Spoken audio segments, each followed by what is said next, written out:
ക്ലാസ്സിലേക്ക് സ്വാഗതം. നമ്മൾ ഇന്ന് കോപ്പറേറ്റീവ് ഓഡിറ്റ് എന്ന് പറയുന്ന വളരെ ഇമ്പോർട്ടൻ്റ് ആയിട്ടുള്ളൊരു ടോപ്പിക്കാണ് ചർച്ചയ്ക്കെടുക്കുന്നത്. കോപ്പറേറ്റീവുമായി ബന്ധപ്പെട്ട ഏത് എക്സാമുകളും PSCയുടെ കോപ്പറേറ്റീവ് എക്സാമുകൾ എടുത്തു നോക്കുകയാണെങ്കിലും CSEB എടുത്തു നോക്കുകയാണെങ്കിലും ഒന്നോ അതിലധികമോ ചോദ്യങ്ങൾ നിങ്ങൾക്ക് എക്സാമിന് ഇതിൽ നിന്ന് നേരിടേണ്ടി വരാറുണ്ട്. ഓഡിറ്റ് ഫീ സംബന്ധമായും അതല്ലെങ്കിൽ ഓഡിറ്റിൻ്റെ മറ്റു മേഖലയിൽ നിന്നൊക്കെ ചോദ്യങ്ങൾ ഉണ്ടാകാറുണ്ട്. അത്രയും ഇമ്പോർട്ടൻ്റ് ആണ്. അതുകൊണ്ട് തന്നെ നിങ്ങളിത് മസ്റ്റായി നോക്കിയിരിക്കേണ്ട ഒരു ഭാഗമാണ് കോപ്പറേറ്റീവ് ഓഡിറ്റ് എന്ന് പറയുന്നത്. ഇതൊരൊറ്റ വീഡിയോയിൽ തീർക്കുക എന്ന് പറയുന്നത് അതിസാഹസികമായിട്ടാണ് എനിക്ക് തോന്നുന്നത്. അത്രയും ലെങ്തിയാണ്. അതുകൊണ്ട് 1, 2, 3 പാർട്ടുകളൊക്കെ ഉണ്ടായിരിക്കാം. അതെല്ലാം നിങ്ങൾ കണ്ടു തീർക്കുക. ഈ ഒരു ഭാഗങ്ങളെല്ലാം കണ്ടു തീർക്കുകയാണെങ്കിൽ നിങ്ങൾക്ക് ഇതിൽ നിന്ന് ഒരു മാർക്ക് പോലും നഷ്ടപ്പെടില്ല എന്നാണ് എൻ്റെ വിശ്വാസം. നമുക്ക് ക്ലാസ്സിലോട്ട് പോകാം. നമ്മൾ ആദ്യം ഒരു ഇൻട്രൊഡക്ഷനാണ് പറയുന്നത് കേട്ടോ. ഓഡിറ്റ് എന്ന് പറയുന്ന നീണ്ടൊരു ഭാഗമാണ്. അതിൻ്റെ ഒരു ഇൻട്രൊഡക്ഷനാണ് ഇപ്പോൾ പറയുന്നുള്ളൂ. കാരണം ഈ ഒരു ഭാഗത്ത് വരുന്ന ഓരോ ടേംസുകൾ നമ്മൾ ഓഡിറ്റിങ്ങുമായിട്ട് കണക്ട് ചെയ്ത് വരേണ്ടതുണ്ട്. അപ്പോൾ അതൊന്ന് എളുപ്പമാക്കി എടുക്കാൻ വേണ്ടിയിട്ടാണ് ഇവിടെ ഒരു ഇൻട്രോ കൊടുക്കുന്നത്. KCS ആക്ട് 1969 നമുക്കറിയാം. കേരള കോപ്പറേറ്റീവ് സൊസൈറ്റിയുമായി ബന്ധപ്പെട്ട് അതിൻ്റെ ഏറ്റവും പ്രധാനപ്പെട്ട ഫോളോ ചെയ്യേണ്ട ഒരു ലോ ആണ്. ആ ലോ പ്രകാരമാണ് കേരളത്തിലെ കോപ്പറേറ്റീവ് സൊസൈറ്റികൾ നീങ്ങേണ്ടത്. ആ ലോയിൽ ചാപ്റ്റർ 8 എന്നൊരു ഭാഗമുണ്ട്. ആ ചാപ്റ്റർ 8 രണ്ടെണ്ണാണുള്ളത്. പ്രധാനമായും 2 ഭാഗങ്ങൾ. അതിലൊന്നാമത്തെ ഭാഗം എന്ന് പറയുന്നത് ഓഡിറ്റിങ്ങും രണ്ടാമത്തെ സൂപ്പർവിഷൻ കാര്യങ്ങളാണ് വരുന്നത്. അപ്പോൾ ചാപ്റ്റർ 8 വരുന്നതാണ് ഓഡിറ്റ് എന്ന് പറയുന്നത്. വളരെ ഇമ്പോർട്ടൻ്റ് ആയിട്ട് നിങ്ങൾ മനസ്സിലാക്കേണ്ടതാണ്. ഇനി എന്താണ് ഈ ഓഡിറ്റ് എന്ന് പറയുന്നത്? ഓഡിറ്റ് എന്ന പദം is derived from Latin word ഔഡിയർ. ഔഡിയർ എന്ന് പറയുന്ന ലാറ്റിൻ വേർഡിൽ നിന്നാണ് ഓഡിറ്റ് എന്ന പദം കടന്നു വരുന്നത്. It means to hear, to listen. അതിൻ്റെ അർത്ഥം എന്ന് പറയുന്നത് കേൾക്കുക എന്നേ ഉള്ളൂ. മനസ്സിലായോ? അപ്പോൾ ഓഡിറ്റിംഗ് എന്ന് പറയുമ്പോൾ അത് ലാറ്റിൻ വേർഡിൽ നിന്നാണ് കടന്നു വരുന്നത്.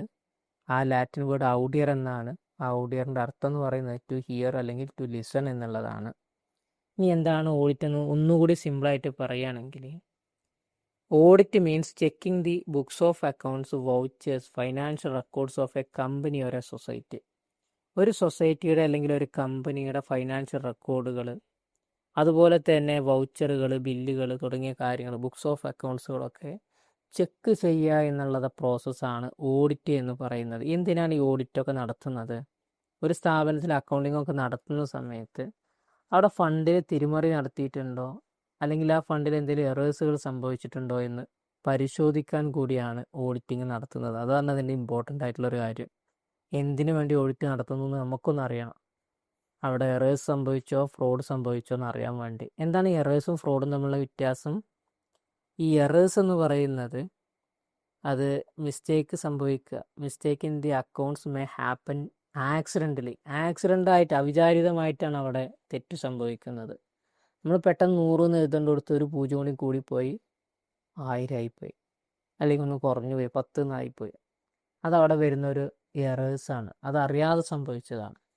ഇനി എന്താണ് ഫ്രോഡ്? ഇപ്പം നമ്മളാണ് ഒരു സ്ഥാപനത്തിലെ അക്കൗണ്ടൻ്റ്. അപ്പോൾ നമ്മൾ ആ ഒരു സ്ഥാപനത്തിൽ അനധികൃതമായിട്ടുള്ള സ്വത്ത് സമ്പാദിക്കാൻ വേണ്ടിയിട്ട് അല്ലെങ്കിൽ ഫണ്ട് തട്ടിയെടുക്കാൻ വേണ്ടിയിട്ടൊക്കെ, ഇനി അതല്ലെങ്കിൽ മറ്റുള്ള ആവശ്യങ്ങൾക്ക് വേണ്ടി ഒരു തെറ്റ് മനഃപൂർവ്വം അവിടെ സൃഷ്ടിക്കുകയാണ്. അതിനെയാണ് ഫ്രോഡ് എന്ന് പറയുന്നത്. ഈ 2 സംഗതിയാണെങ്കിലും അതിൽ നിന്ന് സ്ഥാപനത്തെ പ്രൊട്ടക്റ്റ് ചെയ്യാൻ വേണ്ടിയിട്ടാണ് ഓഡിറ്റിംഗ് ഒരു സ്ഥാപനം നടത്തുന്നത്. ഈ ഓഡിറ്റിങ്ങിൻ്റെ പ്രധാനപ്പെട്ട ഒരു ഭാഗമാണ് വൗച്ചിങ് എന്ന് പറയുന്നത്.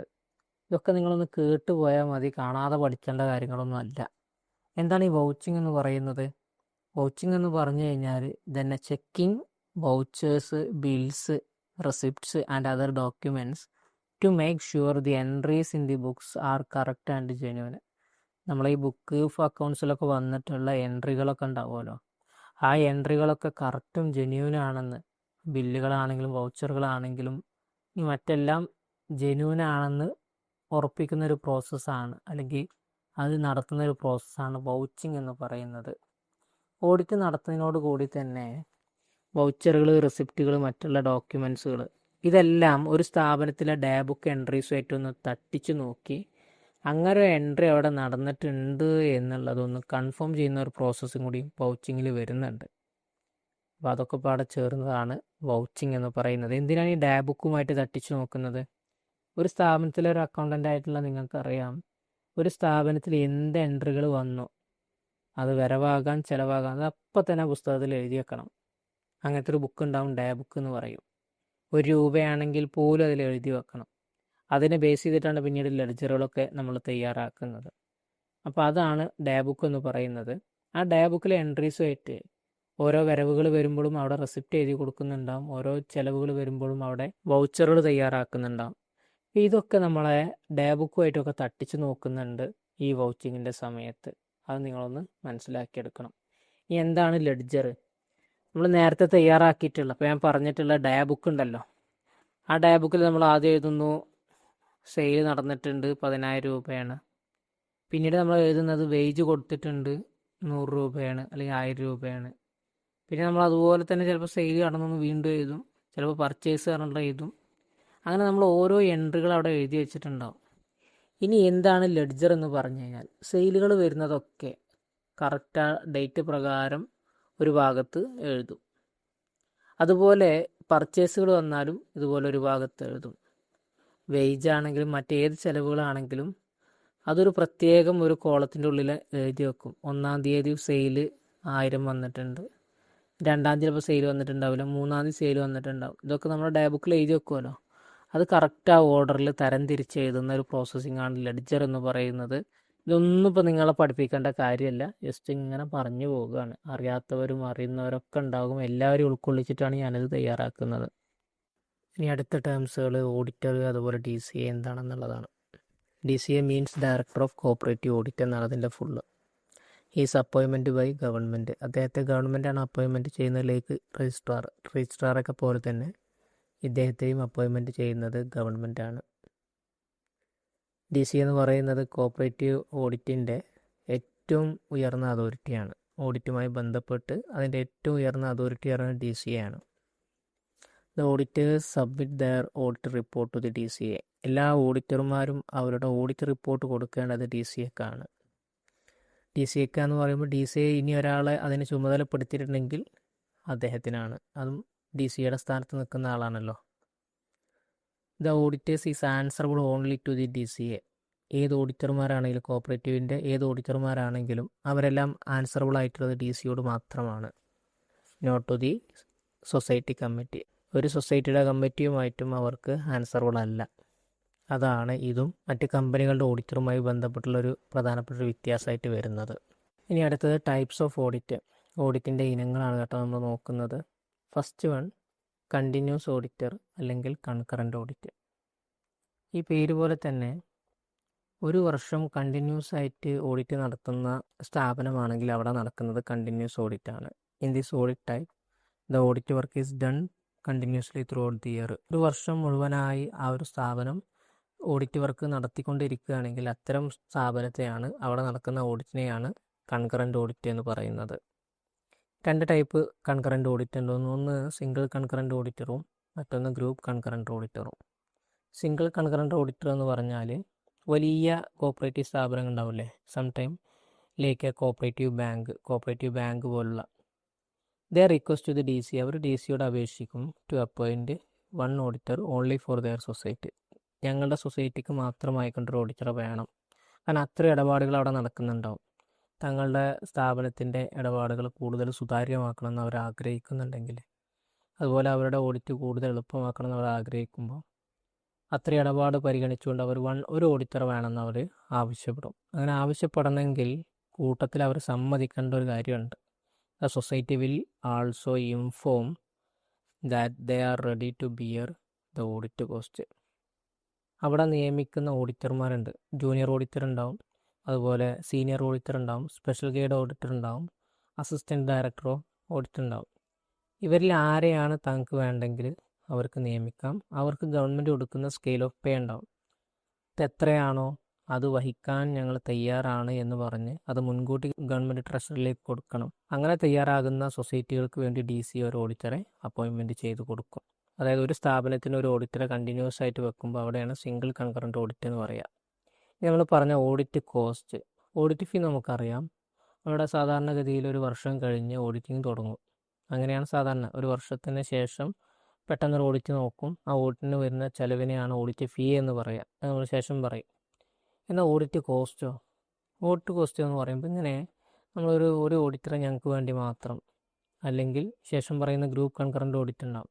2-3 സ്ഥാപനങ്ങൾ ഒരുമിച്ച് ചേർത്ത് ഞങ്ങൾക്ക് വേണ്ടി മാത്രം ഒരു ഓഡിറ്റർന്ന് ആ 3 സ്ഥാപനങ്ങളൊക്കെ പറയുകയാണെങ്കിൽ, ഉദാഹരണം 3 എന്ന് പറഞ്ഞാണ്, 2 ആണെങ്കിൽ 2, ഞങ്ങൾക്ക് ഇത്രയും സ്ഥാപനങ്ങൾക്ക് വേണ്ടി മാത്രമായി കൊണ്ട് ഒരാളെ വേണമെന്ന് പറയുമ്പോൾ ആ ഓഡിറ്റർക്ക് കൊടുക്കുന്ന ചിലവുണ്ടാവുമല്ലോ, അത് മുൻകൂട്ടി ഗവൺമെൻറ്റിലേക്ക് അടക്കണം. അതിനെയാണ് ഓഡിറ്റ് കോസ്റ്റ് എന്ന് പറയുക. The society must pay the audit cost to the government in advance ആയിട്ട് തന്നെ കൊടുക്കണം ഗവൺമെൻറ് ട്രഷറിയിൽ. The audit cost is calculated on the basis of auditors scale of പേ.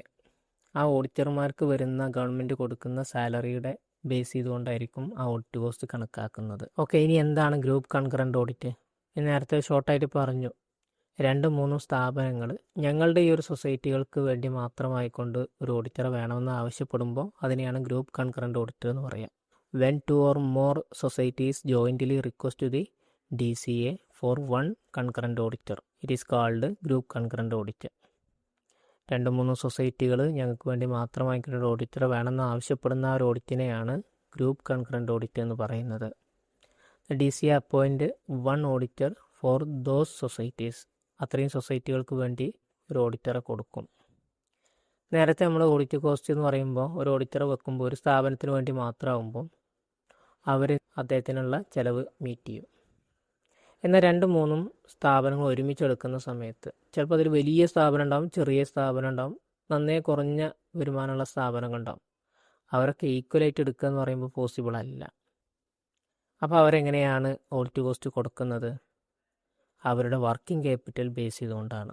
വലിയ വർക്കിംഗ് ക്യാപിറ്റലുള്ള സ്ഥാപനങ്ങൾ അത്രയും ഷെയർ എത്രയാണോ ഈ 3 കാൽക്കുലേറ്റ് ചെയ്തിട്ട് ആ വലിയ വർക്കിംഗ് ക്യാപിറ്റൽ ഉള്ളത് അവരുടെ ഷെയറിനനുസരിച്ചും, ചെറിയ വർക്കിംഗ് ക്യാപിറ്റൽ ഉള്ളവർ അവർക്കുള്ള കുറഞ്ഞ വർക്കിംഗ് ക്യാപിറ്റലിൻ്റെ ബേസ് ചെയ്തിട്ടും ആ ഓഡിറ്റർക്ക് വേണ്ട ചിലവുകൾ മീറ്റ് ചെയ്യേണ്ടതുണ്ട്, ഷെയർ ഇട്ട് കൊടുക്കേണ്ടതുണ്ട്. The audit cost of the auditor is divided among the societies based on their working capital. ആ ഓഡിറ്റർക്ക് കൊടുക്കേണ്ട ഓഡിറ്റ് കോസ്റ്റ് ഈ 3 സ്ഥാപനങ്ങൾ കൊടുക്കേണ്ടത് അവരുടെ വർക്കിംഗ് ക്യാപിറ്റൽ ബേസ് ചെയ്തുകൊണ്ടായിരിക്കണം. ഫോർ എക്സാമ്പിൾ, ഓഡിറ്റ് കോസ്റ്റ് ആയിട്ട് വരുന്നത് 30,000 ആണെന്ന് മനസ്സിലാക്കുക. 3 പേരും ഒരേ വർക്കിംഗ് ക്യാപിറ്റലുള്ള ആളുകളാണെങ്കിൽ 10,000 വെച്ചിട്ടാണ് കൊടുക്കേണ്ടത്. ഇനി അവിടെ 2 സൊസൈറ്റി ഉള്ളൂ എന്ന് നിങ്ങൾ കരുതുക. അതിലൊരു സൊസൈറ്റി മറ്റേ സൊസൈറ്റിയേക്കാൾ ഡബിളായിട്ട് വർക്കിംഗ് ക്യാപിറ്റൽ ഉള്ളതാണെന്നും കരുതുക. അവിടെ ഓഡിറ്റർക്ക് വരുന്ന ചിലവ് എന്ന് പറയുന്നത് 75,000 ആണെന്ന് കരുതിക്കോളൂ.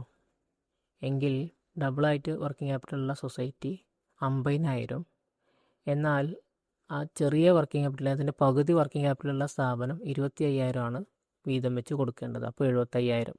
അയാൾക്ക് ടോട്ടൽ കിട്ടുന്നത് 75,000 ആണ്. അപ്പോൾ 50,000 വലിയ സൊസൈറ്റിയും 25,000 ചെറിയ സൊസൈറ്റിയുമാണ് കൊടുക്കേണ്ടത്. എന്തുവന്നാൽ അവരുടെ വർക്കിംഗ് ക്യാപിറ്റൽ ബേസ് ചെയ്തുകൊണ്ട് അതിൻ്റെ റേഷ്യോ പ്രകാരമാണ് ആ ഓഡിറ്റ് കോസ്റ്റ് മീറ്റ് ചെയ്യേണ്ടതെന്ന് നിങ്ങൾ മനസ്സിലാക്കി വെക്കുക.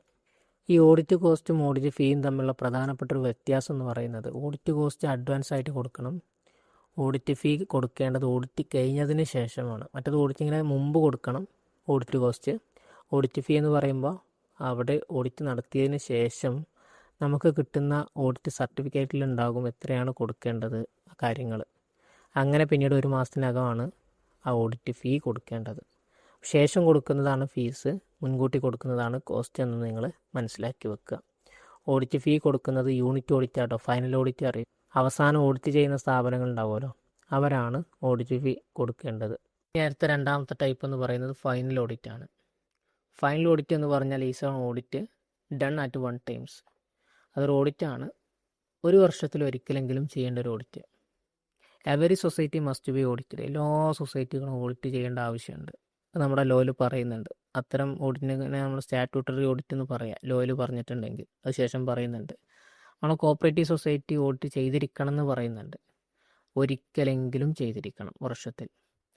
എല്ലാവർക്കും കണ്ടിന്യൂസ് ഓഡിറ്റ് നടത്തണമെന്നില്ല, അത്രയും ട്രാൻസാക്ഷൻ ഉണ്ടായിരിക്കില്ല.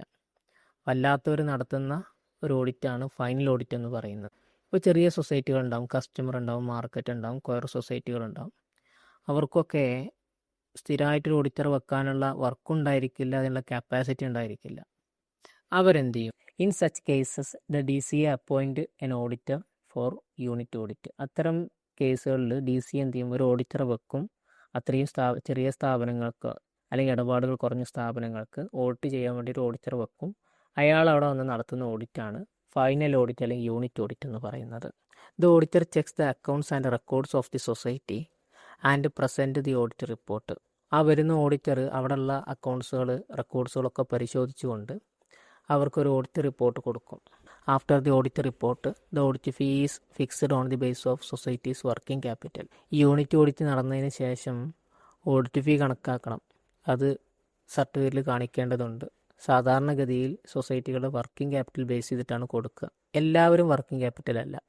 അത് നമ്മൾ ഈ ഓഡിറ്റ് ഫീൻ്റെ കാര്യം പറയുമ്പോൾ പറയും. ചില ആളുകൾ സെയിൽസിൻ്റെ ബേസ് ചെയ്ത് കൊടുക്കേണ്ടതുണ്ട്, ചില ആളുകൾ ഗ്രോസ് ഇൻകത്തിൻ്റെ ബേസ് ചെയ്ത് കൊടുക്കേണ്ടതുണ്ട്. അങ്ങനെ ഡിഫറൻറ്റ് കൈൻഡ് ഉണ്ട്, നമുക്ക് ശേഷം പറയാം. പൊതുവായിട്ട് പറയുകയാണെങ്കിൽ വർക്കിംഗ് ക്യാപിറ്റലിൻ്റെ ബേസ് ചെയ്തിട്ടാണ് ഓഡിറ്റ് ഫീ കണക്കാക്കുന്നത്. ഇതിൻ്റെ കൂടുതൽ ഡീറ്റെയിൽസുകളൊക്കെ റൂൾ 65 പഠിക്കുന്ന സമയത്ത് പറയും. The audit fee details are given in rule 65. Rule 65 audit ഫീൻ്റെ കാര്യം വിശദമായിട്ട് പറയുന്നുണ്ട്. The society must pay the audit fee within 1 month after getting the audit certificate. അവർക്ക് ഓഡിറ്റ് സർട്ടിഫിക്കറ്റ് കിട്ടിയ ഒരു മാസത്തിനുള്ളിൽ തന്നെ അവർ ആ ഓഡിറ്റ് സർട്ടിഫിക്കറ്റിൽ പറഞ്ഞിട്ടുള്ള ഓഡിറ്റ് ഫീ ഗവൺമെൻറ്റിലേക്ക് അടയ്ക്കേണ്ടതുണ്ട്. മൂന്നാമത്തെ ഓഡിറ്റ് എന്ന് പറയുന്നത് സ്റ്റാറ്റ്യൂട്ടറി ഓഡിറ്റ് ആട്ടോ. 1ഉം 2ഉം മറന്നിട്ടില്ലല്ലോ. ഒന്നാമത്തത് കൺകറൻറ്റ് ഓഡിറ്റ് അല്ലെങ്കിൽ കണ്ടിന്യൂസ് ഓഡിറ്റ് എന്ന് പറയും. രണ്ടാമത്തത് ഫൈനൽ ഓഡിറ്റ്. മൂന്നാമത്തതാണ് സ്റ്റാറ്റ്യൂട്ടറി ഓഡിറ്റ്. എന്താണ് ഈ സ്റ്റാറ്റ്യൂട്ടറി ഓഡിറ്റ് എന്ന് പറഞ്ഞാൽ? It means an audit required by law. നിയമപ്രകാരം നിർബന്ധമായും ചെയ്തിരിക്കേണ്ട ഓഡിറ്റിനെയാണ് സ്റ്റാറ്റ്യൂട്ടറി ഓഡിറ്റ് എന്ന് പറയാം. അഥവാ നിയമത്തിൽ ഇപ്പം നമുക്കറിയാം, നമ്മുടെ Kerala cooperative societies act KCS act 1969 ആണ്. അതിൻ്റെ ചാപ്റ്റർ 8 ഒന്നാമത്തെ പാർട്ടിൽ തന്നെ കോപ്പറേറ്റീവ് ഓഡിറ്റാണ് പറയുന്നത്. ഓരോ കോപ്പറേറ്റീവ് സ്ഥാപനം ഓഡിറ്റ് നടത്താൻ നിർബന്ധമാണ് ആ നിയമപ്രകാരം. ഇനി കമ്പനി ഓഡിറ്റ് ആണെങ്കിലും അവിടെയോ അത് സ്റ്റാറ്റ്യൂട്ടറി ഓഡിറ്റ് ആണ്. കാരണം കമ്പനീസ് ആക്ടിലും ഓരോ കമ്പനികളും ഓഡിറ്റ് ചെയ്യേണ്ടത് നിർബന്ധമാക്കിയിട്ടുണ്ട്. നിയമപ്രകാരം നിർബന്ധമായി വരുന്ന ഓഡിറ്റിനെയാണ് സ്റ്റാറ്റ്യൂട്ടറി ഓഡിറ്റ് എന്ന് പറയുക. It is a compulsory audit. അത് ചെയ്യൽ നിർബന്ധമായിട്ടുള്ളൊരു ഓഡിറ്റാണ്. എല്ലാ ബിസിനസ്സും ഓഡിറ്റ് ചെയ്യേണ്ടതുണ്ടോ? Audit is not compulsory for all business. For example sole proprietorship.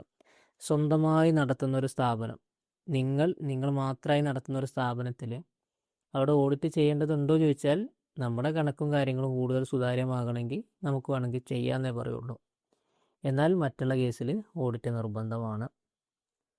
ഇനി കോപ്പറേറ്റീവ് സൊസൈറ്റിയുടെ കേസാണെങ്കിൽ നമ്മൾ മുമ്പ് പറഞ്ഞു 1969 KCS ആക്ടിൽ ഓരോ കോപ്പറേറ്റീവ് സൊസൈറ്റിയും നിർബന്ധമായും ഓഡിറ്റ് ചെയ്യേണ്ട ആവശ്യകതയിൽ പറയുന്നുണ്ട്.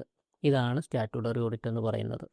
ഇനി അടുത്ത 4ാമത്തെ ഓഡിറ്റാണ് ടെസ്റ്റ് ഓഡിറ്റ് എന്ന് പറയുന്നത്. പഴയതൊന്നും മറന്നു പോകരുത്. കൺകറൻറ്റ് ഓഡിറ്റ് അത് 2 ഉണ്ട്, ഗ്രൂപ്പും സിംഗിളും. പിന്നെ നമ്മൾ പറഞ്ഞത് യൂണിറ്റ് ഓഡിറ്റ് എന്ന് പറയുന്ന ഫൈനൽ ഓഡിറ്റ്. 3ാമത്തത് സ്റ്റാറ്റ്യൂട്ടറി ഓഡിറ്റ്. 4ാമത്തത് ടെസ്റ്റ് ഓഡിറ്റ്. ടെസ്റ്റ് ഓഡിറ്റ് പറഞ്ഞാൽ എന്താണ്? Test audit is a rechecking of an audit work. സിമ്പിളായിട്ട് പറയുകയാണെങ്കിൽ ഒരാൾ ചെയ്തു വെച്ച വർക്കിനെ ഒന്നുകൂടി ചെക്ക് ചെയ്യുക, ശരിയാണോ നോക്കുന്നൊരു പ്രോസസ്സാണ് ടെസ്റ്റ് ഓഡിറ്റ് എന്ന് പറയുന്നത്. In this audit a higher officer checks the work done by the auditor. ഒരു ഓഡിറ്റർ ചെയ്തു വെച്ചൊരു വർക്കിനെ മറ്റൊരു ഹയർ ഓഫീസർ ഒന്ന് നോക്കും, വെരിഫൈ ചെയ്ത് നോക്കും, ചെക്ക് ചെയ്ത് നോക്കും. അതിനെയാണ് ടെസ്റ്റ് ഓഡിറ്റ് എന്ന് പറയുന്നത്. It helps to make sure the audit was done correctly. അഥവാ ഈ ടെസ്റ്റ് ഓഡിറ്റ് എന്ന് പറയുന്നത് ഒരാൾ ചെയ്തു വെച്ച വർക്ക് കറക്റ്റാണോ എന്ന് നോക്കാൻ സഹായിക്കുന്ന ഒരു ഓഡിറ്റ് കൂടിയാണ് ടെസ്റ്റ് ഓഡിറ്റ് എന്ന് പറയുന്നത്. മനസ്സിലായിട്ടുണ്ടാവുമല്ലോ. അപ്പോൾ ഇതാണ് ടെസ്റ്റ് ഓഡിറ്റ് എന്ന് പറയുന്നത്. ഇനി നമുക്ക് അടുത്ത ഓഡിറ്റിലേക്ക് നോക്കാം. ഇനി അടുത്ത ഓഡിറ്റ് എന്ന് പറയുന്നത് ഇൻ്ററിംഗ് ഓഡിറ്റ് ആണ്. ഇൻ്ററിംഗ് എന്നുള്ള വാക്കുകൊണ്ട് ഉദ്ദേശിക്കുന്നത് എന്താണെന്ന് നിങ്ങൾക്ക് മനസ്സിലായിട്ടുണ്ടാവും. ഇടയിൽ. സാധാരണ ഫൈനൽ ഓഡിറ്റ് അറിയുമ്പോൾ ഒരു വർഷം ഫിനാൻഷ്യൽ ഇയർ കഴിഞ്ഞതിന് ശേഷമാണ് ഓഡിറ്റ് തുടങ്ങുക. ഇൻ്ററിംഗ് ഓഡിറ്റ് പറഞ്ഞാൽ ആ ഒരു ഫിനാൻഷ്യൽ ഇയർ അവസാനിക്കുന്നതിന് മുമ്പ് ഇടയിൽ ചില ഓഡിറ്റുകൾ നടന്നു പോകും. അത്തരം ഓഡിറ്റാണ് ഇൻ്ററിംഗ് ഓഡിറ്റ് എന്ന് പറയുന്നത്. Interim audit is a audit done before the financial year end. ഒരു ഫിനാൻഷ്യൽ ഇയർ എൻഡ് ചെയ്യുന്നതിന് മുമ്പായിക്കൊണ്ട് ഓഡിറ്റ് ചെയ്യുന്നുണ്ടെങ്കിൽ അതിനെയാണ് ഇൻ്ററിംഗ് ഓഡിറ്റ് എന്ന് പറയുന്നത്. വലിയ സ്ഥാപനങ്ങളുണ്ടാവും, ബാങ്ക് പോലെ, കോപ്പറേറ്റീവ് ബാങ്ക് പോലെ, അവർ നിരന്തരം ഓഡിറ്റ് ചെയ്യും, അഥവാ കൺകറൻറ്റ് ഓഡിറ്റ് ചെയ്യും. കുഞ്ഞേ സ്ഥാപനങ്ങളുണ്ടാവും, നമ്മൾ നേരത്തെ പറഞ്ഞ പോലെ മാർക്കറ്റിംഗ് തുടങ്ങിയ, അവർ ഫൈനൽ ഓഡിറ്റ് ചെയ്യും, അഥവാ അവസാനത്തെ. എന്നാൽ അതിനിടയിൽ ചില സ്ഥാപനങ്ങളുണ്ടാവും. വലിയ സ്ഥാപനങ്ങളാണോ ചോദിച്ചാൽ അത്ര വലുതല്ല, എന്നാൽ ചെറുതുമല്ല, അത്യാവശ്യം വർക്കുകൾ ഉള്ളതാണ്. അങ്ങനത്തെ സ്ഥാപനങ്ങൾ അവസാനത്തേക്ക് വെക്കുകയാണെങ്കിൽ, ഓഡിറ്റ് വെക്കുകയാണെങ്കിൽ ഒരുപാട് ടൈമും കാര്യങ്ങളും വേസ്റ്റായി പോകും. എന്നാൽ അവരെന്ത് ചെയ്യും? ചില സ്ഥാപനങ്ങൾ 6 മാസം കൂടുമ്പോൾ ചെയ്യും, ചില സ്ഥാപനങ്ങൾ 3 മാസം, ചിലവർ 4 മാസം. ഇങ്ങനെ ഒരു നിശ്ചിത ഇൻ്റർവെൽ വെച്ചുകൊണ്ട് ഓഡിറ്റ് ഇങ്ങനെ ചെയ്തു തീർക്കും. അത് അവസാനത്തെ ഓഡിറ്റ് പെട്ടെന്ന് ആക്കി തീർക്കാനും അതുപോലെ തന്നെ കണക്കുകളും കാര്യങ്ങളും സുതാര്യമാക്കാനും സഹായിക്കുന്ന ഒരു ഓഡിറ്റാണ് interim audit. It checks the accounts for a short period. അവർ അക്കൗണ്ട്സുകളും കാര്യങ്ങളൊക്കെ ചെയ്യുന്നത് ഷോർട്ട് പീരീഡിലേക്കായിരിക്കും. It helps to find mistake early and make it final audit easier. ഈ ഓഡിറ്റ് കൊണ്ട് മിസ്റ്റേക്കുകളൊക്കെ പെട്ടെന്ന് കണ്ടുപിടിക്കാനും ഫൈനൽ ഓഡിറ്റ് പെട്ടെന്ന് ഈസി ആക്കാനും സഹായിക്കുന്ന ഓഡിറ്റാണ്. കാരണം ഇടയിൽ അതുവരെയുള്ള പീരീഡ് ചെയ്ത് തീർത്തിട്ടുണ്ടാകും ഓഡിറ്റ്, പിന്നെ ബാക്കി നോക്കിയാൽ മതിയല്ലോ. അപ്പോൾ അത് ഒന്നുകൂടി ഫൈനൽ ഓഡിറ്റ് എളുപ്പമാക്കി തീർക്കാൻ സഹായിക്കുന്ന ഓഡിറ്റാണ് ഇൻ്ററിംഗ് ഓഡിറ്റ് എന്ന് പറയുന്നത്. ഇനി അടുത്ത ഓഡിറ്റ് എന്ന് പറയുന്നത് ഇൻറ്റേർണൽ ഓഡിറ്റാണ്. അപ്പോൾ ഇതുവരെയും പറഞ്ഞതൊന്നും മറന്നു പോകരുത്. കൺകറൻറ്റ് ഓഡിറ്റ്, വർഷം മുഴുവൻ ഓഡിറ്റ് നടത്തുന്ന സിസ്റ്റമാണ്. വലിയ സ്ഥാപനങ്ങളാണ് ഫോളോ ചെയ്യുന്നത്. അത് 2 വിഭാഗമുണ്ട്, ഒന്ന് ഗ്രൂപ്പും ഒന്ന് സിംഗിളും. സിംഗിൾ എന്ന് പറഞ്ഞാൽ ഒരു സൊസൈറ്റിക്ക് വേണ്ടി മാത്രമായിട്ട് ഓഡിറ്റർ ആയിരിക്കും.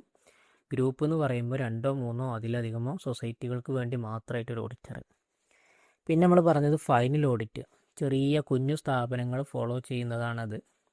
ഒരു വർഷം അവസാനിച്ചതിന് ശേഷമാണ് അവിടെ ഓഡിറ്റ് നടക്കുന്നത്. പിന്നെ നമ്മൾ പറഞ്ഞത് സ്റ്റാറ്റ്യൂട്ടറി ഓഡിറ്റ്. ഒരു നിയമം ഓഡിറ്റ് ചെയ്യാൻ ആവശ്യപ്പെടുന്നുണ്ടെങ്കിൽ അതിനെയാണ് സ്റ്റാറ്റ്യൂട്ടറി ഓഡിറ്റ് എന്ന് പറയുന്നത്. അഥവാ ലെജിസ്ലേറ്റീവ് അസംബ്ലിയിലോ പാർലമെൻറ്റ് അസംബ്ലിയിലൊക്കെ അവിടെ പാസ്സാക്കിയതിന് അടിസ്ഥാനത്തിലൊരു നിയമം വരികയാണ്. ആ നിയമപ്രകാരം ഒരു സ്ഥാപനം അല്ലെങ്കിൽ ഓഡിറ്റ് ചെയ്യാൻ ആവശ്യപ്പെടുന്നുണ്ടെങ്കിൽ അതിനെയാണ് സ്റ്റാറ്റ്യൂട്ടറി ഓഡിറ്റ് എന്ന് പറയുന്നത്. പിന്നെയുള്ളത് ടെസ്റ്റ് ഓഡിറ്റാണ്. അഥവാ അയാളൊരു ഓഡിറ്റ് ചെയ്ത് തീർത്തു, എന്നിട്ട് അയാളുടെ സുപ്പീരിയറെ കൊണ്ട് കാണിച്ചു.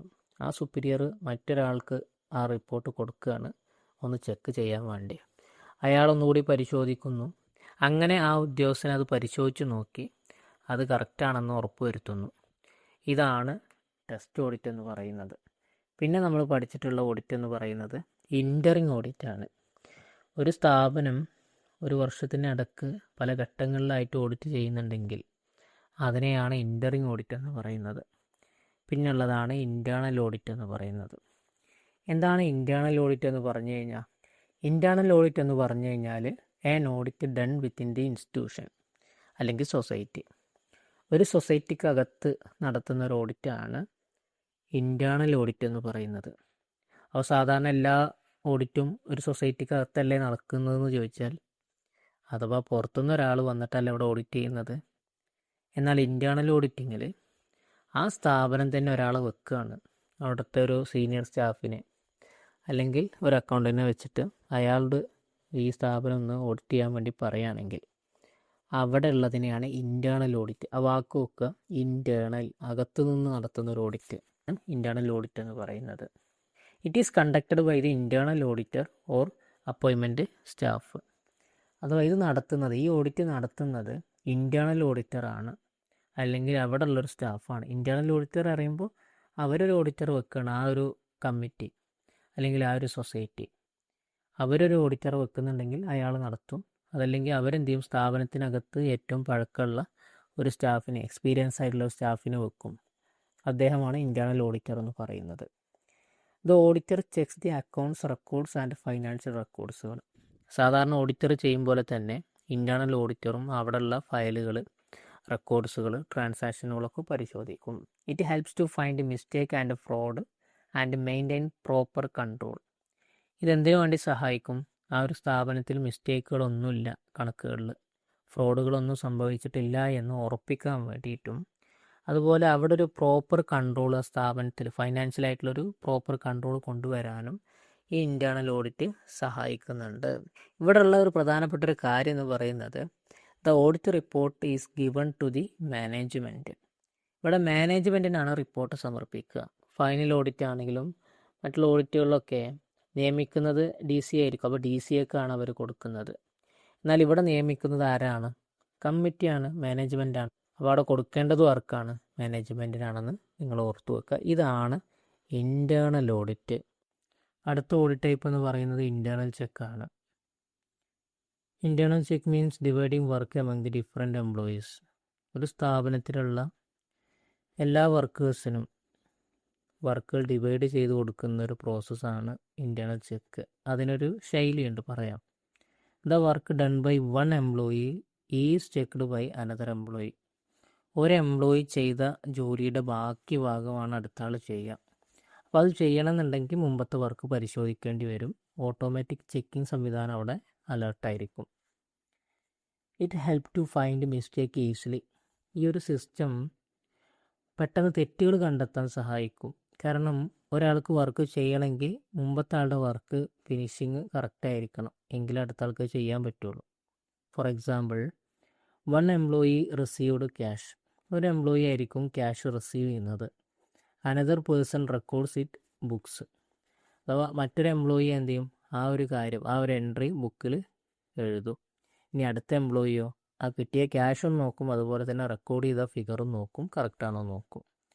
അപ്പോൾ ഓരോരുത്തർക്ക് ജോലി എന്ന് പറയുന്നത് മുമ്പത്തെ ആളുടെ ജോലിയുടെ ബാക്കി ഭാഗമായിരിക്കും. അപ്പോൾ അത് ഓട്ടോമാറ്റിക്കായിട്ട് പരിശോധിക്കപ്പെടുകയാണ് ചെയ്യുന്നത്. ഈ ഒരു സംവിധാനമാണ് ഇൻറ്റേർണൽ ചെക്ക് എന്ന് പറയുന്നത്. ഇൻറ്റേർണൽ ചെക്ക് അവിടെ ഉണ്ടെന്നുണ്ടെങ്കിൽ അവിടെ മിസ്റ്റേക്കുകളും ഫ്രോഡുകളും വളരെ കുറവായിരിക്കും. So internal cheque is A part of internal control. ഇതാണ് അവിടെ നിങ്ങൾ മനസ്സിലാക്കേണ്ടത്. അപ്പോൾ ഇൻറ്റേർണൽ ചെക്ക് എന്താണെന്ന് നിങ്ങൾക്ക് മനസ്സിലായിട്ടുണ്ടാവും. ഉള്ള വർക്കുകളെല്ലാം എംപ്ലോയീസിന് ഡിവൈഡ് ചെയ്ത് കൊടുക്കുകയാണ്. ഒരാൾ ചെയ്ത വർക്കിൻ്റെ ബാക്കി ഭാഗം അടുത്ത ആളുകൾ പരിശോധിക്കുകയും അതിൻ്റെ തുടർഭാഗം ചെയ്യുകയും ചെയ്യും. ആ തുടർഭാഗം മറ്റൊരാൾക്ക് കിട്ടും. അയാൾ ഇയാളുടെ വർക്ക് പരിശോധിക്കും, കറക്റ്റാണോ നോക്കും, എന്നിട്ട് അയാളുടെ വർക്ക് എടുത്ത് അടുത്ത ആൾക്ക് കൈമാറപ്പെടും. അങ്ങനെ വർക്കുകളൊക്കെ ഒരു ചെയിൻ സംവിധാനത്തിലൂടെ ആയിരിക്കും പ്രവർത്തിച്ചു പോകുന്നത്. ഓട്ടോമാറ്റിക്കായിട്ട് അവിടെ ചെക്കിംഗ് സംവിധാനം ഉണ്ടായിരിക്കും. ഇനി നമ്മൾ കാര്യത്തിലോട്ട് കടക്കുകയാണ്. നന്നായിട്ട് ഇനി ശ്രദ്ധിക്കണം. വലിച്ചകളൊക്കെ മാറ്റി വെക്കുക. വളരെ ഇമ്പോർട്ടൻ്റ് ആണ് ഇനി പറയാൻ തുടങ്ങുന്നതൊക്കെ. അടുത്തതായിട്ട് നോക്കുന്നത് ഓഡിറ്റ് പ്രോഗ്രാം. ഓഡിറ്റ് പ്രോഗ്രാം എന്നതുകൊണ്ട് അർത്ഥമാക്കുന്നത് ഓഡിറ്റേഴ്സ് വർക്ക് പ്ലാൻ എന്നോ അല്ലെങ്കിൽ ഓഡിറ്റേഴ്സ് ആക്ഷൻ പ്ലാൻ എന്നുള്ളതാണ്. ഓരോ ഓഡിറ്റർമാരും അടുത്ത മാസത്തേക്ക് അവർ ചെയ്യുന്നതിൻ്റെ ഒരു വർക്കിൻ്റെ ഒരു രൂപരേഖ കാണും, ഒരു പ്ലാൻ കാണും. അതാണ് ഈ ഓഡിറ്റ് പ്രോഗ്രാം കൊണ്ട് അർത്ഥമാക്കുന്നത്. ശേഷം പറയാം ഓരോ ദിവസം അതിലെന്തൊക്കെ ചെയ്യണം, അവിടെ ചെയ്യേണ്ട വർക്കുകൾ എന്തൊക്കെയാണ് ഞാനന്ന് ചെയ്യുക എന്നൊക്കെ ഓഡിറ്റർ അദ്ദേഹത്തിൻ്റെ സുപ്പീരിയർക്ക് അയച്ചു കൊടുക്കുന്ന ഒരു പ്ലാനാണത്. ബിഫോർ സ്റ്റാർട്ടിങ് ദി ഓഡിറ്റ് ഒരു ഓഡിറ്റ് സ്റ്റാർട്ട് ചെയ്യുന്നതിൻ്റെ മുമ്പ് the auditors prepares a plan. ഓഡിറ്റർമാർ ഒരു പ്ലാൻ തയ്യാറാക്കും. ഷോയിങ്, അതിൽ കാണിക്കുന്ന എന്തൊക്കെയാണ്, on which date to visit each society, ഏതൊക്കെ ദിവസം ഏതൊക്കെ സൊസൈറ്റികൾ വിസിറ്റ് ചെയ്യണം. വിച്ച് റെക്കോർഡ്സ് ടു ചെക്ക്, അവിടെയുള്ള ഏതൊക്കെ റെക്കോർഡുകളാണ് ഓരോ ദിവസം ചെക്ക് ചെയ്യേണ്ടത്. അതുപോലെ and which work to complete each, ഓരോ ദിവസം എന്തൊക്കെ വർക്കാണ് കംപ്ലീറ്റ് ചെയ്യേണ്ടത് തുടങ്ങിയ ഡീറ്റെയിലുകളെല്ലാം അതിൽ കാണിച്ചിരിക്കും. ഫോർ എക്സാമ്പിളായിട്ട് പറയുകയാണെങ്കിൽ, ഒന്നുകൂടി സിമ്പിളാക്കി പറയാം, മനസ്സിലാകാത്തവരുണ്ടെങ്കിൽ, വൺ ഡേ, ഒന്നാമത്തെ ദിവസം, ഉദാഹരണം ജനുവരി എടുത്തോളൂ അല്ലെങ്കിൽ ഫെബ്രുവരി എടുത്തോളൂ, അതിൽ ഒന്നാമത്തെ ദിവസം check receipt of A society. A എന്ന് പറയുന്ന, അല്ലെങ്കിൽ നിങ്ങൾ ഏതെങ്കിലും ഒരു സൊസൈറ്റി എടുക്കുക, ആ സൊസൈറ്റിയുടെ റെസിപ്റ്റ് ഒന്നാമത്തെ ദിവസം ചെക്ക് ചെയ്യുന്നു. ചിലപ്പോൾ അന്നത് മാത്രമേ നടക്കുള്ളൂ, കാരണം അത്രയും ഉണ്ടെങ്കിൽ നെക്സ്റ്റ് ഡേ അവിടുത്തെ check vouchers of that society, അവരുടെ വൗച്ചറുകളും പരിശോധിക്കുന്നു. ചിലപ്പോൾ ഒന്നാമത്തെ ദിവസം രണ്ടും നടക്കുമെങ്കിൽ അങ്ങനെ, അത് ഓരോത്തിൻ്റെയും വലുപ്പത്തിനനുസരിച്ചായിരിക്കും. ഇനിയോ പിന്നെ ചിലപ്പോൾ പറയുന്നത് മൂന്നാമത്തെ ദിവസം ഞങ്ങൾ അവിടുത്തെ ഓഡിറ്റ് റിപ്പോർട്ട് തയ്യാറാക്കുന്നു. ഇനി അതിനുശേഷം വേറെ ഏതൊരു സൊസൈറ്റി സന്ദർശിക്കുന്നു. ചെറിയ സൊസൈറ്റികളാണെങ്കിൽ പെട്ടെന്ന് ഓഡിറ്റ് നടക്കും, വലിയ സൊസൈറ്റികളാണെങ്കിൽ അത് നീണ്ടുപോകും. അതൊക്കെ ആ സൊസൈറ്റിയുടെ വർക്കിംഗ് ക്യാപിറ്റൽ വലുതാകുന്നതിനനുസരിച്ച് അല്ലെങ്കിൽ അവിടുത്തെ സൈസ് വലുതാകുന്നതിനനുസരിച്ച് മാറിക്കൊണ്ടിരിക്കും. ഏതോട്ടെ, ഇതാണ് പ്ലാൻ എന്ന് പറഞ്ഞത്, മനസ്സിലായല്ലോ. This plan is submitted to higher officer. ഈ പ്ലാൻ കൊണ്ടുപോയിട്ട് ആർക്ക് സമർപ്പിക്കും?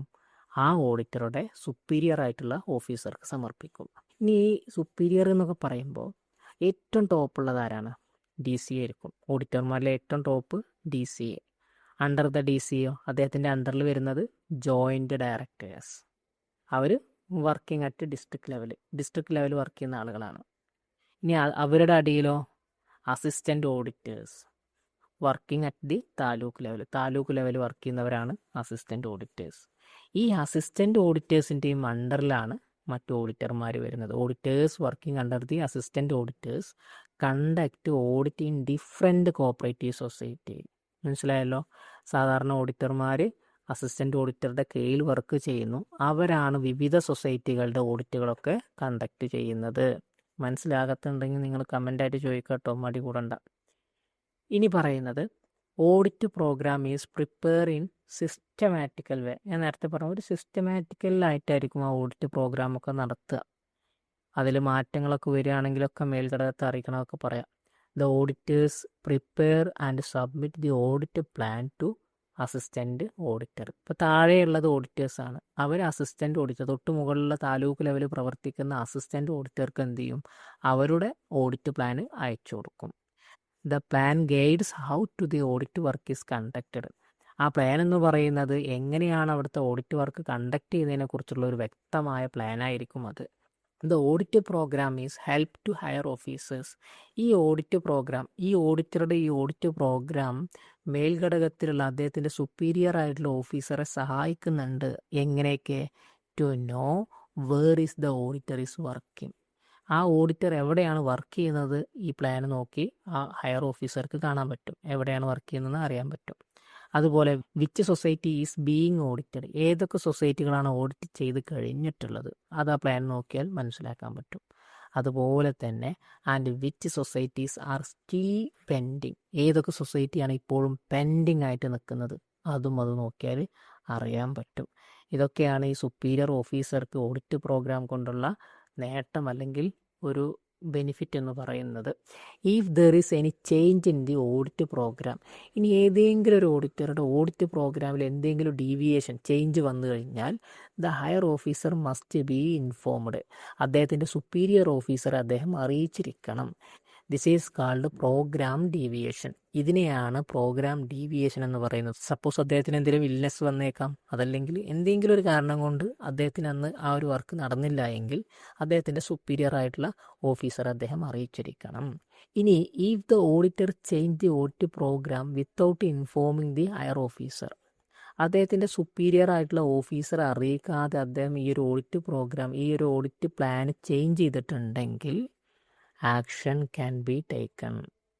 ഉദ്യോഗസ്ഥർ എന്ത് ചെയ്യും, അദ്ദേഹത്തിനെതിരെ ആക്ഷൻ എടുത്തിരിക്കും. അപ്പോൾ അത് അത്രയും ഇമ്പോർട്ടൻ്റ് ആണ് ഈ ഓഡിറ്റ് പ്രോഗ്രാം എന്ന് പറയുന്നത് ഓരോ ഓഡിറ്റർമാർക്കും. അപ്പോൾ അവർ അത്രയും കെയർഫുള്ളായിട്ട് നോക്കേണ്ട ഒരു സംഗതിയാണ് അവരുടെ ഓഡിറ്റ് പ്രോഗ്രാം എന്ന് പറയുന്നത്.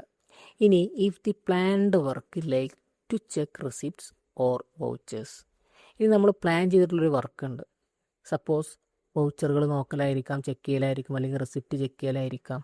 Is not completed on the same day, നമ്മൾ കണ്ടിരിക്കുന്ന ആ ദിവസം കൊണ്ട് അത് കംപ്ലീറ്റ് ചെയ്തില്ല, it is not treated as programme deviation. അതൊന്നും പ്രോഗ്രാം ഡീവിയേഷനായിട്ട് ട്രീറ്റ് ചെയ്യില്ല കേട്ടോ. അഥവാ അദ്ദേഹത്തിൻ്റെ കുറ്റം കൊണ്ടല്ല, അദ്ദേഹത്തിന് അതൊക്കെ പാടന്നൊക്കെ നോക്കി തീർക്കാൻ കഴിഞ്ഞില്ല. അദ്ദേഹം സുമാറായിട്ടൊരു കണക്കല്ലേ വെക്കുന്നത്, 1-ാം തീയതി ഞാൻ ഇത്രയും ചെയ്തിരിക്കും. സപ്പോസ് ഇനി അവർ തന്നില്ല, അല്ലെങ്കിൽ എന്തെങ്കിലും കാരണം കൊണ്ട് അദ്ദേഹത്തിന് നോക്കി തീർക്കാൻ പറ്റിയിട്ടില്ലെങ്കിൽ അതൊന്നും പ്രോഗ്രാം ഡീവിയേഷനായിട്ട് എടുക്കില്ല കേട്ടോ. ഇനി the auditor should submit the audit program for each month in advance during the previous month. ഓരോ ഓഡിറ്റർമാരും അവരുടെ ഓഡിറ്റ് പ്രോഗ്രാം സമർപ്പിക്കേണ്ടത് തൊട്ട് മുമ്പത്തെ മാസം അഡ്വാൻസ് ആയിട്ടാണ്. ഫെബ്രുവരിയിലത്തെ സമർപ്പിക്കേണ്ടത് ജനുവരിയിലായിരിക്കണം, മാർച്ചിൽ സമർപ്പിക്കേണ്ടത് ഫെബ്രുവരിയിലായിരിക്കണം. അതോ തൊട്ട് മുമ്പത്തെ മാസമാണ് ഓഡിറ്റ് പ്രോഗ്രാം അദ്ദേഹത്തിൻ്റെ സുപ്പീരിയർ ആയിട്ടുള്ള ഓഫീസർക്ക് സമർപ്പിക്കേണ്ടത്. ഇനി അതുപോലെ പറയുന്നുണ്ട് വർക്കിംഗ് ഡയറി. ഈ വർക്കിംഗ് ഡയറി എന്ന് പറഞ്ഞു കഴിഞ്ഞാൽ contain the detail of work completed according to the audit program. Audit പ്രോഗ്രാമിൽ പറഞ്ഞിട്ടുള്ള ഏതൊക്കെ വർക്കുകൾ കംപ്ലീറ്റ് ചെയ്തു എന്നതാണ് വർക്കിംഗ് ഡയറി എന്ന് പറയുന്നത്. The working diary should be submitted at the beginning of the following month. ഈ വർക്കിംഗ് ഡയറി സമർപ്പിക്കേണ്ടത് തൊട്ട് പിറകിലുള്ള മാസമായിരിക്കണം. അഥവാ ഫെബ്രുവരിയിൽ സമർപ്പിക്കേണ്ടത് മാർച്ചിൽ തുടക്കത്തിലായിരിക്കണം. മാർച്ചിൽ കൊടുക്കേണ്ടത് വർക്കിംഗ് ഡയറി കൊടുക്കേണ്ടത് തൊട്ടപ്പുറത്തെ ഏപ്രിലിലെ തുടക്കത്തിലായിരിക്കണം. ഇതാണ് വർക്കിംഗ് ഡയറിയും ഓഡിറ്റ് പ്രോഗ്രാമും തമ്മിൽ മാറ്റം എന്ന് പറയുന്നത്. ഓഡിറ്റ് പ്രോഗ്രാം കൊടുക്കേണ്ടത് തൊട്ട് മുമ്പത്തെ മാസം. അതെന്താണ്, അടുത്ത മാസം ഞാൻ എന്തൊക്കെ ചെയ്യുന്നു എന്ന കാര്യം ഓഡിറ്റർ അദ്ദേഹത്തിൻ്റെ സുപ്പീരിയർക്ക് കൊടുക്കും. എന്നാൽ വർക്കിംഗ് ഡയറി എന്ന് പറഞ്ഞു കഴിഞ്ഞാൽ അദ്ദേഹം ചെയ്തു തീർത്ത ഓഡിറ്റ് പ്രോഗ്രാമിൽ എന്തൊക്കെ പറഞ്ഞു, അതെന്തൊക്കെയാണ് എനിക്ക് ചെയ്യാൻ പറ്റി എന്നൊരു കാര്യമാണ് വർക്കിംഗ് ഡയറിയിൽ പറയുക. അപ്പോൾ ചെയ്ത് കഴിഞ്ഞ കാര്യമല്ലേ, അതെന്നാണ് സമർപ്പിക്കേണ്ടത്? ശേഷം വരുന്ന മാസത്തിൻ്റെ തുടക്കത്തിലായിരിക്കും. ഞാൻ ഈ പറഞ്ഞത് മനസ്സിലായിട്ടില്ലെങ്കിൽ നിങ്ങൾക്ക് ചോദിക്കാം കേട്ടോ. അടുത്തത് ഇമ്പോർട്ടൻ്റ് തന്നെ കേട്ടോ, audit manual. Audit manual is a guide that explain the audit procedure and checking methods step by step. Audit manual എന്ന് പറയുന്നത് ഈ ഓഡിറ്റ് പ്രൊസീജിയറും അതുപോലെ അതിൻ്റെ ചെക്കിംഗ് മെത്തേഡുകളെല്ലാം സ്റ്റെപ്പ് ബൈ സ്റ്റെപ്പായിട്ട് പറഞ്ഞു കൊടുക്കുന്ന, എക്സ്പ്ലെയിൻ ചെയ്ത് കൊടുക്കുന്ന ഒരു ഗൈഡാണ് ഓഡിറ്റ് മാനുവൽ എന്ന് പറയുന്നത്. ഇത് ഓരോ പുതിയ ഓഡിറ്റർമാരാണെങ്കിലും ഓരോ കോപ്പറേറ്റീവ് ഓഡിറ്റർമാർക്കും വളരെ സഹായകരമായിട്ടുള്ള, അവരെന്തൊക്കെയാണ് ചെയ്യേണ്ടത് എന്ന് വിവരിക്കുന്ന ഒരു ഗൈഡാണ്. The cooperative department published audit manual in 1983. 1983 നമുക്ക് ലോകകപ്പ് കിട്ടിയ വർഷത്തിലാണ് കോപ്പറേറ്റീവ് ഡിപ്പാർട്ട്മെൻറ്റ് കേരളത്തിൽ ഓഡിറ്റ് മാനുവൽ പബ്ലിഷ് ചെയ്തിട്ടുള്ളത്. ഇറ്റ് എക്സ്പ്ലെയിൻ, ആ ഓഡിറ്റ് മാനുവലിൽ എക്സ്പ്ലെയിൻ ചെയ്യുന്നത് എന്താണ്? അപ്പം നമ്മൾ പറഞ്ഞ കാര്യം തന്നെയാണ്, ഹൗ ടു കണ്ടക്ട് ഓഡിറ്റ്, എങ്ങനെയാണ് ഓഡിറ്റ് കണ്ടക്ട് ചെയ്യേണ്ടത്, വാട്ട് തിങ്സ് ടു ചെക്ക്, എന്തൊക്കെയാണ് ചെക്ക് ചെയ്യേണ്ടത്, and what procedure to follow in different cooperative society, വ്യത്യസ്തമായി കിടക്കുന്ന കോപ്പറേറ്റീവ് സൊസൈറ്റികളിൽ എങ്ങനെയൊക്കെയാണ് ഓഡിറ്റ് പ്രൊസീജിയർ ഫോളോ ചെയ്യേണ്ടത് എന്ന കാര്യങ്ങളെല്ലാം ആ ഓഡിറ്റ് മാനുവലുണ്ട്. Audit staff conduct audit based on this manual. കോപ്പറേറ്റീവിൻ്റെ ഓരോ ഓഡിറ്റർമാരും അദ്ദേഹം ഓഡിറ്റ് ചെയ്യേണ്ടത് ഈ മാനുവൽ ബേസ് ചെയ്തിട്ടായിരിക്കണം. അതല്ലാതെ സ്വന്തമായിട്ടൊന്നും ഓഡിറ്റ് ചെയ്യരുത്. അങ്ങനെ പോയാൽ മാത്രമാണ് അവിടെ പെർഫെക്റ്റ് ആയിട്ടൊരു ഓഡിറ്റിംഗ് നടക്കുകയുള്ളൂ. കാരണം അതൊരു സിസ്റ്റമാറ്റിക് വേ ആണ്. അതിനെക്കുറിച്ചുള്ള വിശദമായ കാര്യങ്ങളാണ് ആ ഓഡിറ്റ് മാനുവലിൽ ഉണ്ടായിരിക്കുന്നത്. ഇതാണ് ഓഡിറ്റ് മാനുവൽ എന്ന് പറയുന്നത്. ഓരോ കോപ്പറേറ്റീവ് സൊസൈറ്റിയിലേക്കും വരുന്ന ഓഡിറ്റർമാർ ഈ ഓഡിറ്റ് മാനുവൽ നോക്കി അങ്ങനെയാണ് അവർ ഓഡിറ്റ് റിപ്പോർട്ട് തയ്യാറാക്കുന്നത്. അതിൽ പറയുന്നുണ്ടാകും ഓരോന്നിൻ്റെ നിരക്കുകൾ, എല്ലാ കാര്യങ്ങളും. ഇനി ഓഡിറ്റ് ഫീ ആണെങ്കിൽ എല്ലാ കാര്യങ്ങളും ഓഡിറ്റ് മാനുവൽ ഉണ്ടായിരിക്കും. അത് മനസ്സിലാക്കി അതിലെ പ്രൊസീജിയറുകളും അതിലെ ചെക്കിംഗ് മെത്തേഡുകളെല്ലാം ആയിരിക്കണം ഈ ഓഡിറ്റർമാരും ഫോളോ ചെയ്യേണ്ടത്. ഇനി അടുത്തത് നോക്കുന്നത് ഓഡിറ്റ് മെമ്മോറാണ്ടം കേട്ടോ. Audit memorandum is A important documents prepare after completing the audit. ഒരു ഓഡിറ്റ് നടത്തിയതിന് ശേഷം തയ്യാറാക്കുന്ന ഇമ്പോർട്ടൻ്റ് ആയിട്ടുള്ളൊരു ഡോക്യുമെൻ്റാണ് ഓഡിറ്റ് മെമ്മോറാണ്ടം. ഇറ്റ് കണ്ടെയ്ൻസ്, അതിൽ അടങ്ങിയിട്ടുള്ളത് ഇമ്പോർട്ടൻ്റ് ഓഡിറ്റ് ഫൈൻഡിങ്സ് ആണ്. ആ സ്ഥാപനത്തിൽ കണ്ടെത്തിയിട്ടുള്ള ഇമ്പോർട്ടൻ്റ് ആയിട്ടുള്ള ഓഡിറ്റ് ഫൈൻഡിങ്സ്, ഓഡിറ്റ് കണ്ടെത്തലുകളാണ്. അതുപോലെ ഡൗട്ട്ഫുൾ മാറ്റേഴ്സ്, ആ ഓഡിറ്റർക്ക് സംശയം വന്നിട്ടുള്ള കാര്യങ്ങൾ അതിൽ രേഖപ്പെടുത്തിയിരിക്കും. അതുപോലെ എറേഴ്സുകൾ സംഭവിച്ചിട്ടുണ്ടെങ്കിൽ അത് ആ ഓഡിറ്റ് മെമ്മോറാണ്ടത്തിൽ കാണിച്ചിരിക്കും. അതുപോലെ മിസ്റ്റേക്കൺ ഇൻ ദി പ്രൊസീജിയർ, ഏതെങ്കിലും ഒരു പ്രൊസീജിയർ തെറ്റായിട്ടാണ് അവിടെ ഫോളോ ചെയ്തിട്ടുണ്ടെങ്കിൽ അതും ആ ഓഡിറ്റ് മെമ്മോറാണ്ടത്തിൽ കാണിക്കണം. അതുപോലെ വയലേഷൻ ഓഫ് റൂൾസ്, എന്തെങ്കിലും റൂൾസുകൾ, കോപ്പറേറ്റീവിൻ്റെ റൂളുകളോ എന്തോ ആവട്ടെ, നിർദ്ദേശിച്ചുള്ള റൂളുകൾ എന്തെങ്കിലും വയലേറ്റ് ചെയ്തിട്ടുണ്ടെങ്കിൽ അതതിൽ കാണിച്ചിരിക്കും. And matters to be corrected, ഏതൊക്കെ മാറ്റേഴ്സാണ് ഒന്നുകൂടി കറക്റ്റ് ചെയ്യേണ്ടത് അതും ആ ഓഡിറ്റ് മെമ്മോറാണ്ടത്തിൽ ഉണ്ടായിരിക്കും. This documents is given to the society for explanation and further action. ഈ ഡോക്യുമെൻറ്റ്സുകൾ സൊസൈറ്റിക്ക് കൈമാറുകയും അവരിൽ നിന്ന് എക്സ്പ്ലനേഷനുകളും അതുപോലുള്ള കാര്യങ്ങൾ ഫർദർ ആക്ഷൻസിന് വേണ്ടി സ്വീകരിക്കുകയും ചെയ്യും. ഇതാണ് ഓഡിറ്റ് മെമ്മോറാണ്ടം എന്ന് പറയുന്നത്. മനസ്സിലാകാത്ത ഭാഗമുണ്ടോ? ചോദിക്കാം കേട്ടോ.